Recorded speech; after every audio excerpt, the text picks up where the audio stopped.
En la siguiente nota vamos a hablar de los gastos hormiga, que pueden ser gastos diarios, muchas veces ni siquiera los tomamos en cuenta, pero sumados pueden afectar de manera importante nuestro presupuesto.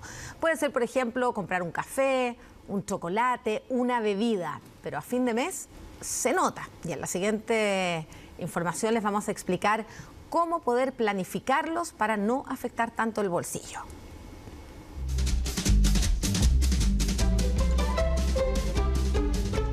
Son tan pequeñas que muchas veces no nos damos cuenta de que están. Una que otra puede no molestarnos, pero cuando muchas se juntan, más de alguna complicación nos trae. Sí, hablamos de las hormigas, pero también de aquellos gastos que llevan su nombre. ¿Ha escuchado hablar de los gastos hormiga? Por ejemplo, yo hoy día salí, compré estos zapatos a mi señora, compré otras cosas para un cumpleaños. Son gastos que no estaban dentro del presupuesto. Exactamente. Y que de repente te vas a tomar un helado, que te comes un sándwich. Juan no lo pudo explicar mejor. Los gastos hormigas son precisamente aquellos que no están planificados y parecieran ser irrelevantes, pero que sumados pueden representar una parte importante de nuestro presupuesto. A mí me gusta de repente tomarme un helado, en fin, pero café muy poco. De repente acompaño a un amigo, eso, oye, vamos a tomar un café, lo acompaño, tomo un café. ¿Por qué se va a negar algunos gustos? Efectivamente, es importante no dejar de darnos esos gustos. Lo relevante es saber cuánto es lo máximo que puedo gastar en ellos para que las hormigas no afecten nuestro bolsillo. Pero todos estos costos eventualmente que nosotros los vemos desapercibidos porque no los como tomamos en cuenta. No es el dividendo, no es el supermercado, por ejemplo, no es la luz, no es el agua, que te llega la boleta. Claro, no te llega la boleta de gastos hormiga.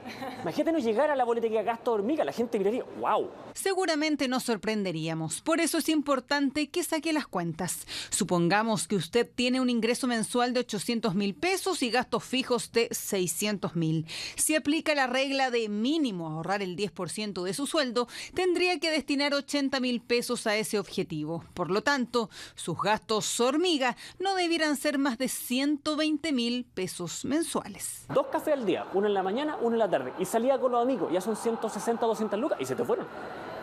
Digo, bueno, ¿y no puedo hacer otra cosa? ¿Qué pasa si quiero ir a ver una película? No. Es como, claro, si yo no contengo eso, si yo no sé cuántos son, va a ser imposible.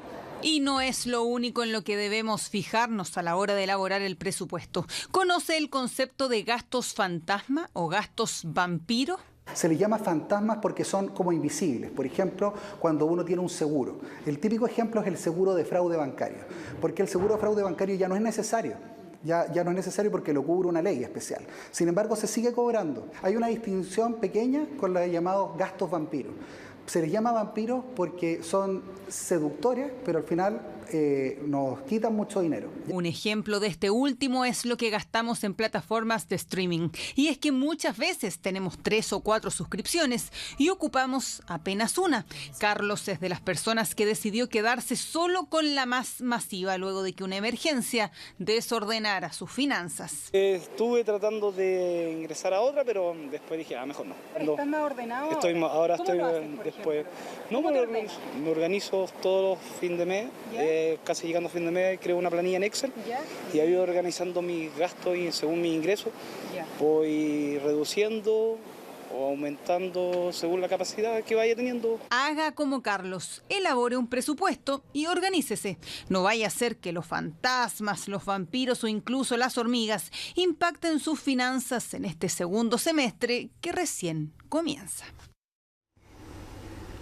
Y a un año de la entrada en vigencia de la ley Devuélveme mi casa, los expertos la califican como efectiva. Lo que más destacan es la reducción del tiempo para recuperar inmuebles tomados.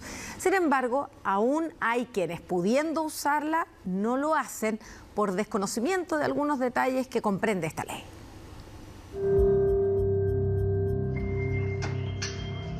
Agreden al conductor de la camioneta son supuestamente las personas que mantienen tomada esta casa. Tiene que traer una orden de desalojo para sacarnos. Y así son innumerables las situaciones en las que personas se niegan a desalojar propiedades que no les pertenecen, exponiendo muchas veces a los propietarios a situaciones violentas. Es precisamente eso lo que quiere evitar Judith. En octubre del año pasado compró una casa y aún no la puede habitar. tú ves mi entorno y hay cajas, y en esas cajas está la ilusión de poder adornar mi casa. Yo he estado afuera de mi casa. Judith vendió su casa sin saber que meses más tarde tendría que ser trasplantada de un riñón. El dinero le sirvió para pagar esta costosa operación y lo poco que le sobró decidió invertirlo en una propiedad de menor costo, por lo que acudió a un remate. Compré sin saber todo lo que venía. La ley con el tema de los remates hay que esperar 30 días. ¿Ya? Y ahí viene mi calvario. Claro, porque pasados esos 30 días, Judith fue a la casa que compró y se encontró con la sorpresa que estaba habitada por una funcionaria de Carabineros que al momento de la venta ya residía allí. Judith fue a la comisaría donde trabajaba la funcionaria policial a ofrecerle un plazo de 3 meses para que buscara un lugar donde irse. La respuesta de la carabinera la sorprendió. Y ella me dijo, haz todo lo que tenga que hacer porque yo no voy a dejar la casa. Y así ya han pasado 9 meses desde que Judith compró la casa sin siquiera poder poner un pie en ella. Solo se conforma con mirarla desde fuera. Fuimos al inmueble en búsqueda de la carabinera para saber por qué se niega a dejar una casa que ya no es de su propiedad.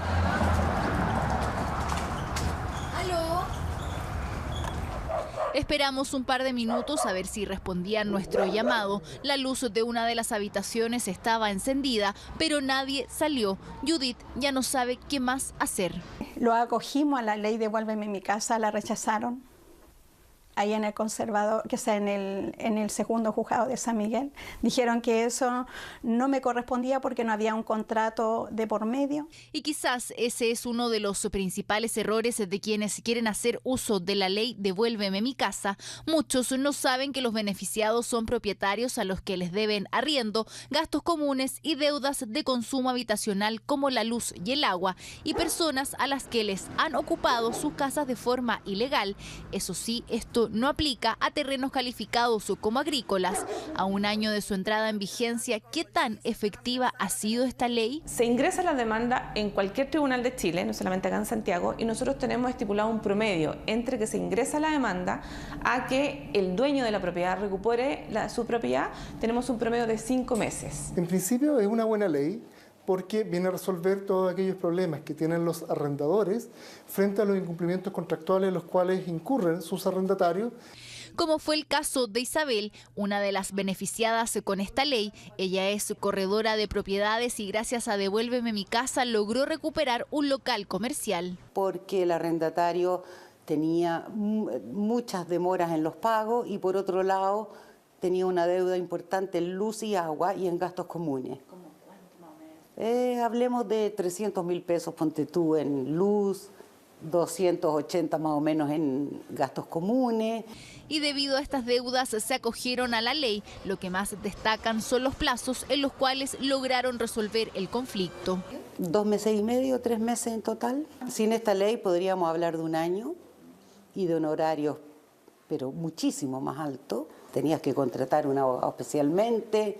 Según datos de devuélvememicasa.com, del total de las causas ingresadas por esta ley, el 95% tiene una resolución favorable para el propietario. Aún hay puntos que se deben mejorar, como por ejemplo lo que sucede con las deudas de consumo habitacional. El arrendador logramos que recupere su propiedad, pero la propiedad está quedando con deudas. Deudas de luz, deudas de agua, deudas de gas, y son muy altas algunas. Entonces ahí la ley faltaría a lo mejor alguna regulación, algún cambio, para que estas deudas, no que se extingan, pero que estas deudas sean de cargo del arrendatario. Otro pendiente es que para demandar se debe individualizar a la persona con nombre y apellido. El problema es que muchas veces los propietarios no saben quiénes son las personas que están ocupando su vivienda de manera ilegal. Por lo tanto, la demanda no se puede ingresar. Uno de los problemas más importantes puede darse al momento de tener que ejecutar esta sentencia. El problema está en que esa sentencia tengo que llevarla a la práctica. Y para llevarla a la práctica voy a requerir un receptor auxiliar de la Administración de Justicia, que al día de hoy es muy difícil poder coordinarlo, poder encontrar agenda de receptor. Y es más difícil cuando se debe coordinar el receptor con las policías en los casos en que no quieran salir del inmueble. Así, a un año de entrada en vigencia la ley Devuélveme mi casa, para muchos ha cumplido el objetivo de reducir los plazos y simplificar los procesos para recuperar sus casas. Pero aún hay puntos que perfeccionar.